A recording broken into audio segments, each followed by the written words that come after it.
Nama Jessica Wongso kembali viral usai dokumenter Netflix, Ice Cold, tayang. Banyak masyarakat yang kini justru mendukung Jessica. Tim penasihat hukum Jessica pun mengungkap rencana untuk pengajuan kembali. Otto Hasibuan tampil di berbagai podcast untuk memberikan penjelasannya terkait kasus kopi sianida yang membuat Jessica Wongso dipenjara 20 tahun. Ternyata langkah Otto Hasibuan itu membuatnya disemprot Krisnamurti. Seperti apa? Otto Hasibuan mengungkap deretan kejanggalan yang ada pada kasus meninggalnya Mirna Salihin. Dari semua kejanggalan yang diungkapnya, Otto juga mengatakan bahwa pernyataan Krisnamukti aneh. Ia mempertanyakan mengapa Krisnamukti sejak awal mendatangi Edi Darmawan ayah Mirna, dan mengatakan bahwa Krisna tiba-tiba menyimpulkan bahwa Mirna tewas karena diracuni. Pernyataan Otto Hasibuan di media ternyata mendapat tanggapan dari Krisnamurti sendiri. Ia memperingatkan bahwa meskipun Otto adalah seorang pengacara, namun bukan berarti bisa bicara bebas di media.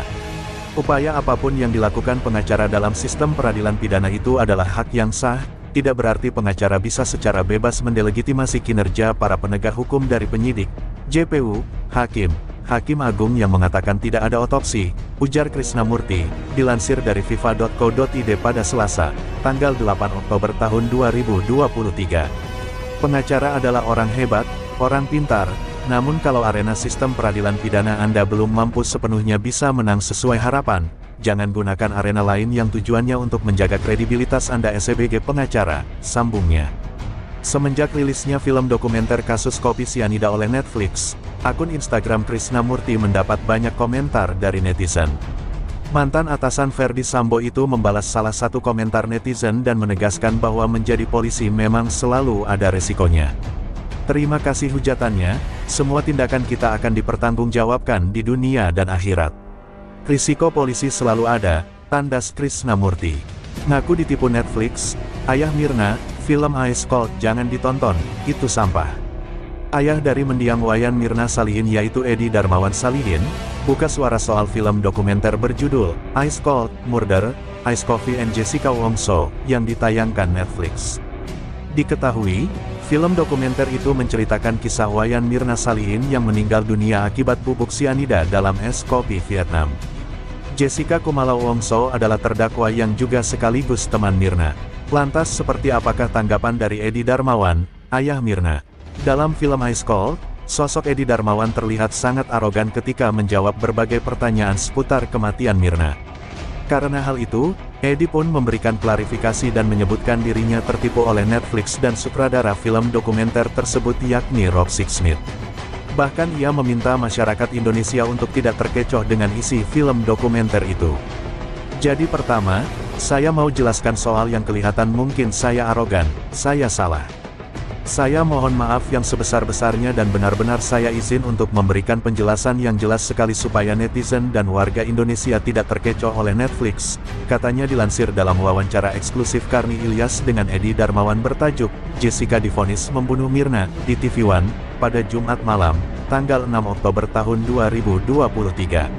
Selain itu, ayah Mirna juga mengaku bahwa yang ditayangkan dalam film dokumenter tersebut tidak sesuai dengan kenyataannya.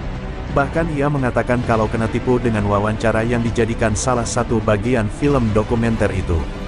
Jadi gini, Netflix ini saya ketipu sama Netflix, syuting kita direktornya maupun sutradaranya itu namanya Rob Sixsmith. Saya nggak dapat apa-apa dari dia, cuma dia minta tolong untuk saya menjawab. Siapakah sosok Rob Sixsmith, sosok pembuat film Ice Cold Sianida? Jika lu udah nonton dokumenter film Ice Cold, maka lu nggak akan asing dengan percakapan yang terjadi di akhir film. Terdengar percakapan antara bahasa Inggris Jessica Wongso dengan seseorang laki-laki yang ternyata itu adalah sang sutradara Rob Sixsmith. Rob mengaku agak marah dan sedikit kesal karena ia kesulitan untuk mewawancarai Jessica Wongso. You explain the cyanide in the drink. Do you think? I have no idea. Did you put it there? No, it's not. Rob Sixsmith sendiri merupakan sutradara dari film dokumenter Ice Cold yang sekarang ini lagi heboh banget. Dan kemarin juga sempat disonding oleh bapaknya Mirna. Rob mengawali karirnya sebagai jurnalis dan pernah meliput di Timur Tengah. Dia juga udah pernah kerja sama banyak hal seperti misalnya Netflix, Discovery Channel, dan masih banyak lagi. Dihimpun dari berbagai sumber, Rob ini ternyata sekarang profesinya sebagai Head of Factual, sebuah studio besar di Asia. Rob berhasil mengembangkan departemen faktualnya menjadi entitas yang cukup besar, senilai 15 juta dolar. Kayak misalnya bidang faktual spesialis, petualangan, pemberantas kejahatan, sains, dan sejarah alam. Jadi Rob ini udah terkenal lah di dunia dokumenter investigatif, dan dia itu udah mendapat beberapa penghargaan. Salah satunya adalah doku-series yang membahas tentang kasus kematian di Korea Selatan.